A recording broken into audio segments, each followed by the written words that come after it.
मित्रों, आज हम पश्चिमी घाट के बारे में देखेंगे।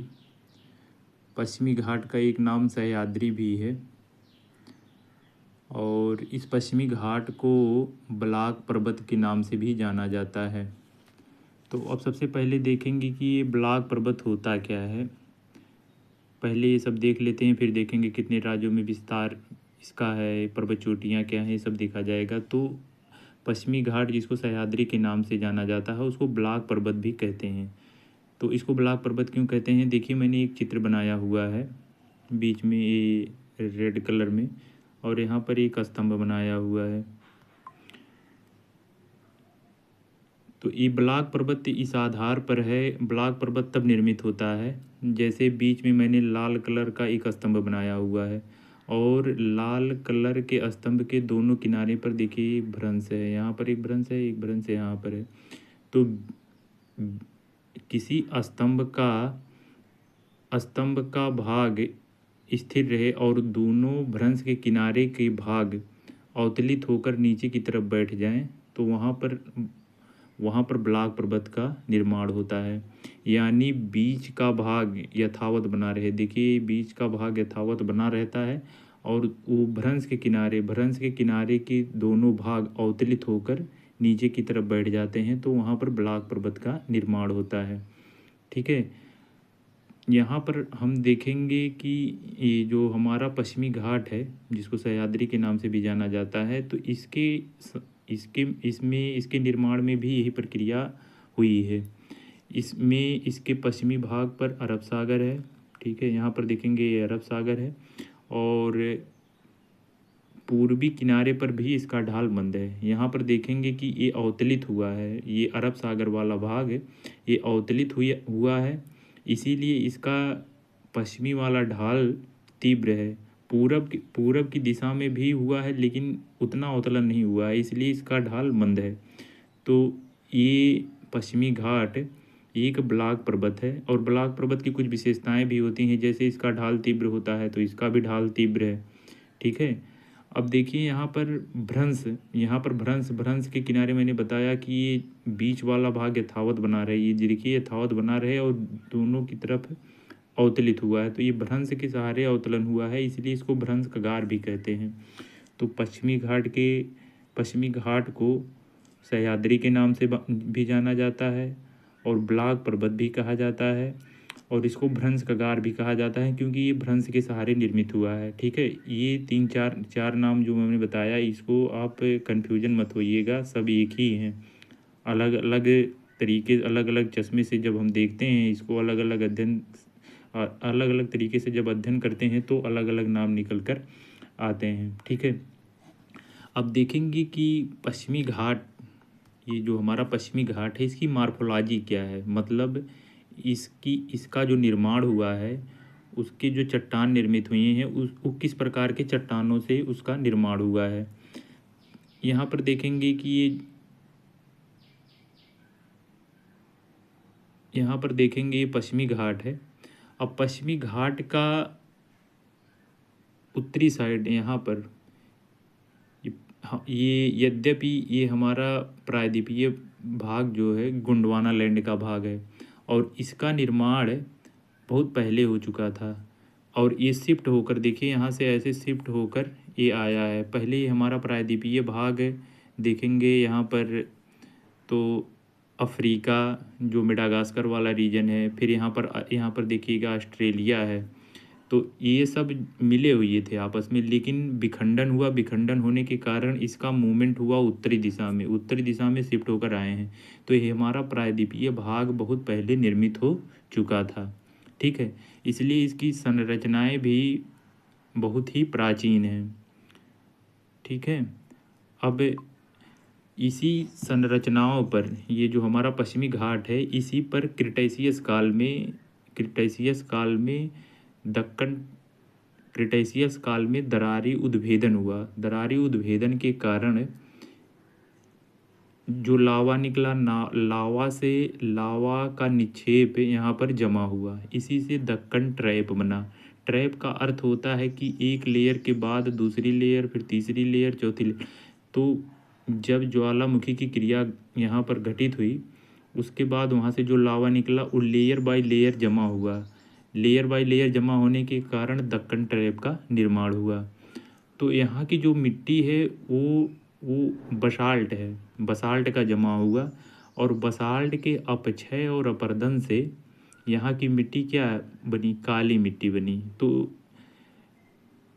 पश्चिमी घाट का उत्तरी भाग बसाल्ट से निर्मित है और दक्षिणी भाग यहाँ पर ये वाला जो रीजन है इधर वाला आएंगे, क्योंकि ये दक्कन ट्रैप जो निकला, दक्कन ट्रैप से जो बसाल्ट का जमाव हुआ, तो ये जमाव कुछ ही क्षेत्रों में हुआ, पूरे भारत में नहीं फैला। ये इसका जो महाराष्ट्र वाला रीजन है इसके पश्चिमी किनारे पर सबसे अधिक जमा हुआ, लेकिन जैसे जैसे हम पूरब की तरफ बढ़ते जाते हैं तो इसकी मोटाई कम होती जाती है, और उत्तर की तरफ बढ़ते जाते हैं फिर वहाँ पर भी मोटाई कम होती है, दक्षिण की तरफ भी मोटाई कम होती है। तो ये मोटाई कम होती चली जाती है, यहाँ पर सबसे अधिक मोटाई है, और एक लहर के रूप में हुआ है ये निर्माण, एक ट्रैप के रूप में हुआ है, इसलिए यहाँ पर देखेंगे कि एक लहरदार पर्वत भी बनता है। ठीक है, तो क्रिटेशियस यहाँ पर उत्तरी भाग बसाल्ट से निर्मित है, और दक्षिणी भाग क्योंकि ये गोंडवाना लैंड का भाग है और वह ग्रेनाइट और नीस से निर्मित है। ठीक है, तो यहाँ पर पश्चिमी घाट की जो मार्फोलॉजी है उसको देखेंगे, वो चट्टानें किस प्रकार की हैं। तो उत्तरी भाग में बसाल्ट का जमाव है और इसके दक्षिणी भाग में ग्रेनाइट और नीस का जमाव है। ठीक है, दो चीज़ें मतलब क्लियर हो गई। अब अगर क्वेश्चन पूछा कैसे बना हुआ है, तो उत्तरी भाग में बसाल्ट है और दक्षिणी भाग में ग्रेनाइट और नीस है। ठीक है, अब आगे बढ़ते हैं, देखते हैं इसके बारे में। फिर इसकी मार्फोलॉजी हो गई, और इसको देखते हैं कि इसका विस्तार कितने राज्यों में है। इसका पश्चिमी घाट जिसको सह्याद्री के नाम से जाना जाता है, इसका विस्तार 6 राज्यों में है।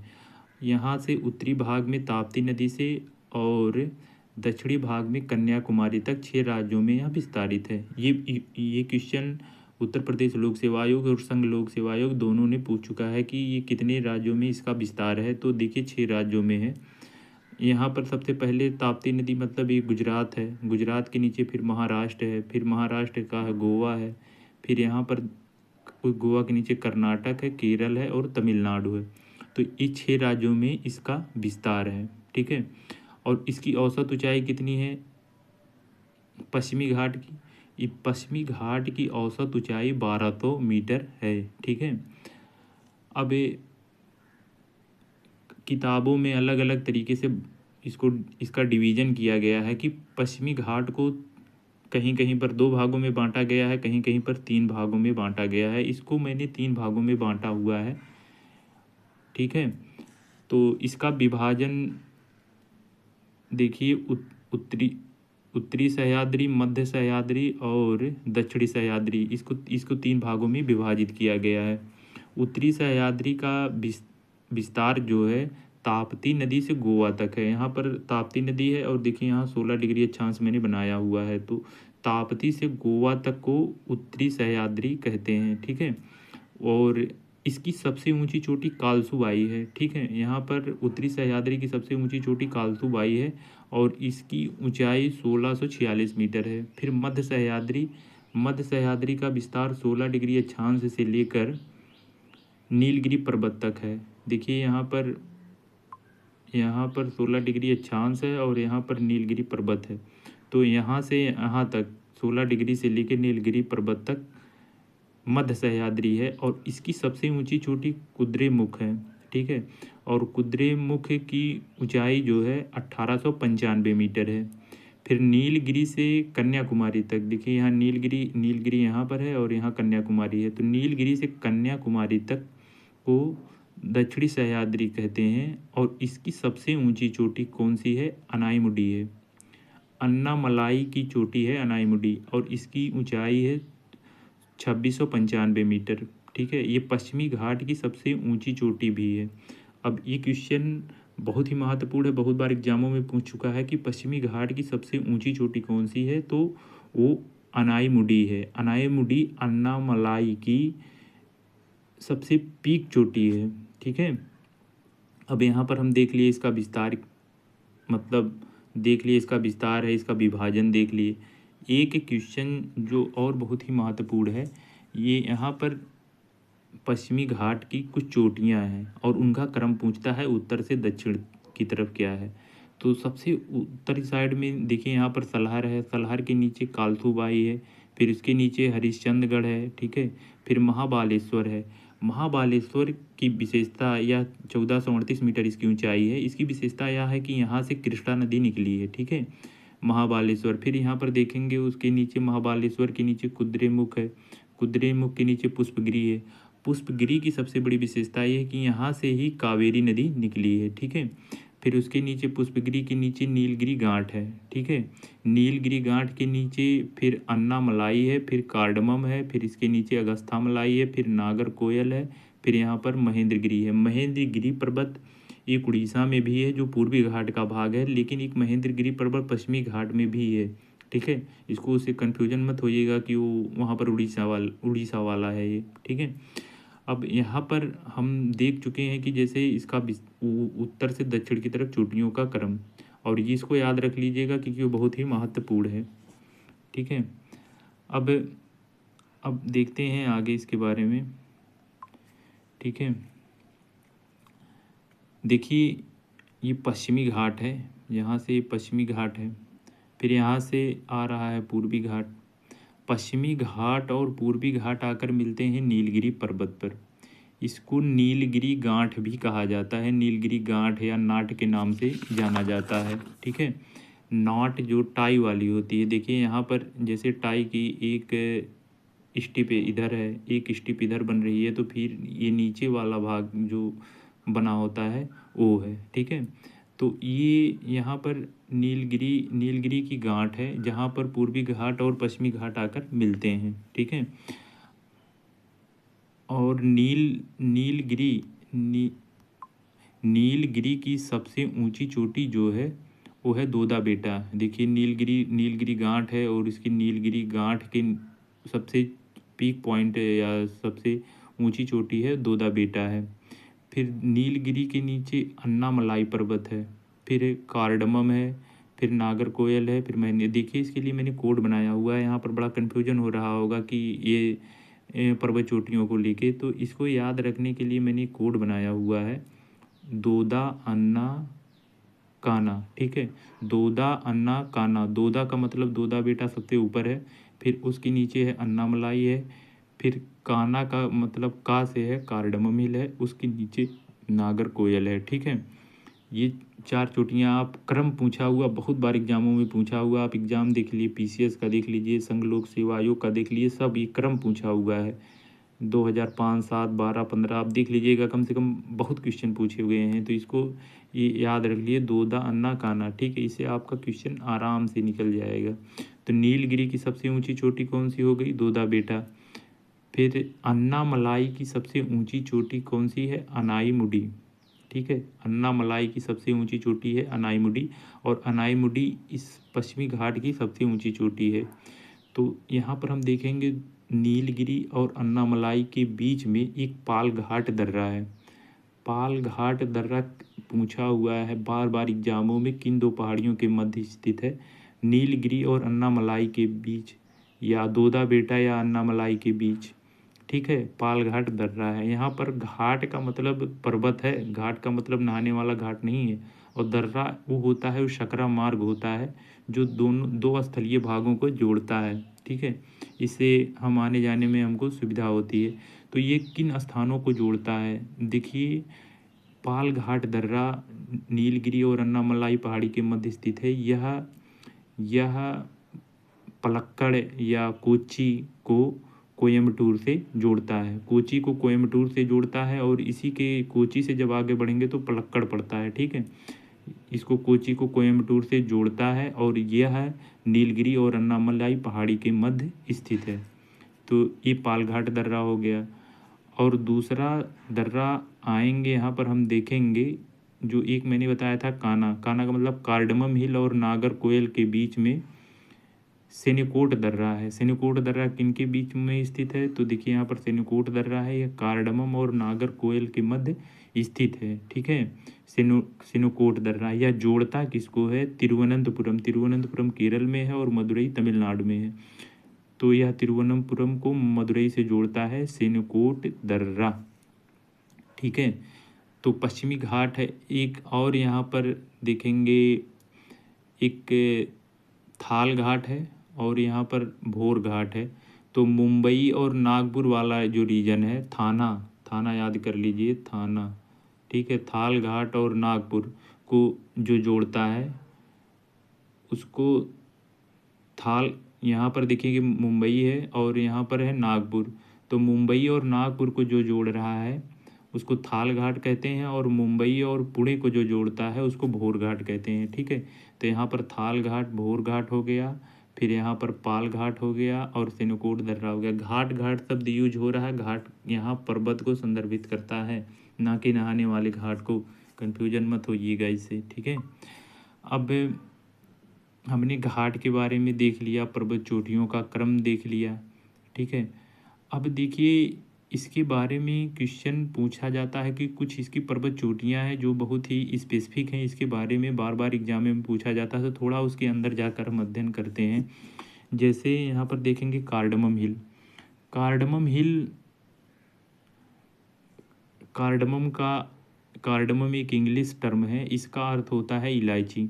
ठीक है, यह कार्डमम हिल का विस्तार केरल और तमिलनाडु में है, और केरल में इलायची अधिक मात्रा में इसी पहाड़ी पर उगाया जाता है, इसलिए इसको कार्डमम हिल कहा जाता है। ठीक है, कार्डमम का मतलब इलायची पर्वत है।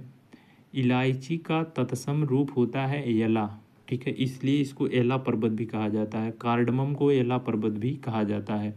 अभी RO ARO 2023 का जो प्रारंभिक परीक्षा हुआ था 2025 में, उसमें ये पूछा था कि येला पर्वत किसको कहा जाता है, तो येला पर्वत इसी कार्डमम हिल को येला पर्वत कहा जाता है, बस भाषा अलग है। जैसे कार्डमम हिल एक इंग्लिश टर्म है और येला जो है तत्सम शब्द है, तो यहाँ पर शब्दों के साथ खेल किया था। तो इसको आप रट लीजिए, येला पर्वत कहाँ पर है, तो अब कन्फ्यूजन मत होइएगा, ये कार्डमम हिल को ही येला पर्वत कहा जाता है। फिर दूसरे नंबर पर है नील, यहाँ पर देखिए नीलगिरी, नीलगिरी पर्वत। नीलगिरी के जैसे बताया कि नीलगिरी एक गांठ है और इसकी सबसे ऊंची चोटी है दोदा बेटा। ठीक है, और इसी नीलगिरी पर्वत पर ही ऊटी शहर स्थित है, जिसको पर्वतों की रानी कहा जाता है। ठीक है, और इसी नीलगिरी पर्वत पर नीलगिरी बायोस्फीयर रिजर्व भी है, और यह बायोस्फीयर रिजर्व केरल, कर्नाटक और तमिलनाडु 3 राज्यों में फैला हुआ है। ठीक है, और एक साइलेंट वैली का नाम सुना होगा आप लोगों ने बार बार। साइलेंट वैली कहाँ पर है, तो साइलेंट वैली केरल में है। ठीक है, और साइलेंट वैली इसी नीलगिरी पहाड़ी पर ही स्थित है। ये जो नीलगिरी पहाड़ी है, यहीं पर साइलेंट वैली स्थित है। ठीक है, नीलगिरी पहाड़ी पर नीलगिरी बायोस्फीयर रिजर्व है, नीलगिरी पहाड़ी पर ही साइलेंट वैली है। ठीक है, और नीलगिरी पर्वत केरल, कर्नाटक, और ये नीलगिरी बायोस्फीयर केरल, कर्नाटक और तमिलनाडु 3 राज्यों में फैला हुआ है।